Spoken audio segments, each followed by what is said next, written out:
ಈ ಹೆಡ್ಲೈನ್ಸ್ ನ ಪ್ರಾಯೋಜಕರು ಎನ್ಬಿಸಿ ಬೇರಿಂಗ್ಸ್ ದೀರ್ಘಾವಧಿ ಸ್ಪರ್ಧೆಗಾಗಿ ಸುದೀರ್ಘವಾಗಿ. ಮಳೆಯಿಂದ ಹಾನಿಯಾಗಿಲ್ಲ, ಲೇಔಟ್ನವರ ನಿರ್ಲಕ್ಷ್ಯದಿಂದ ಎಡವಟ್ಟು, ಸಿಟಿ ರೌಂಡ್ಸ್ನಲ್ಲಿ ಸಮಸ್ಯೆ ಪರಿಹರಿಸುತ್ತೇವೆಂದ ಡಿಸಿಎಂ ಡಿಕೆ.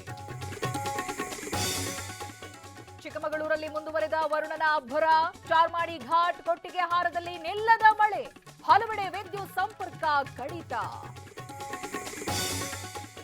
ಮೈಸೂರಲ್ಲಿ ಕಲುಷಿತ ನೀರು ಸೇವಿಸಿ 5 ಅಸ್ವಸ್ಥ, ಮಕ್ಕಳು ಮಹಿಳೆಯರಿಗೆ ಆಸ್ಪತ್ರೆಯಲ್ಲಿ ಚಿಕಿತ್ಸೆ, ಗ್ರಾಮಕ್ಕೆ ವೈದ್ಯಾಧಿಕಾರಿಗಳ ಭೇಟಿ. ಕಾಂಗ್ರೆಸ್ ಮುಳುಗುತ್ತಿರೋ ಹಡಗು, ಆ ಹಡಗಲ್ಲಿ ಟಿಎಂಸಿ ರಂಧ್ರ ಕೊರೆದಿದೆ.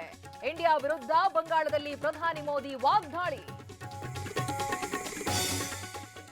ಲೋಕಸಭೆಗೆ 5ನೇ ಹಂತದ ಚುನಾವಣೆ, ಮುಂಬೈನಲ್ಲಿ ಸ್ಟಾರ್ಗಳಿಂದ ವೋಟಿಂಗ್, ಅಮಿತಾಬ್, ಐಶ್ವರ್ಯ, ಸಲ್ಮಾನ್ರಿಂದ ಹಕ್ಕು ಚಲಾವಣೆ.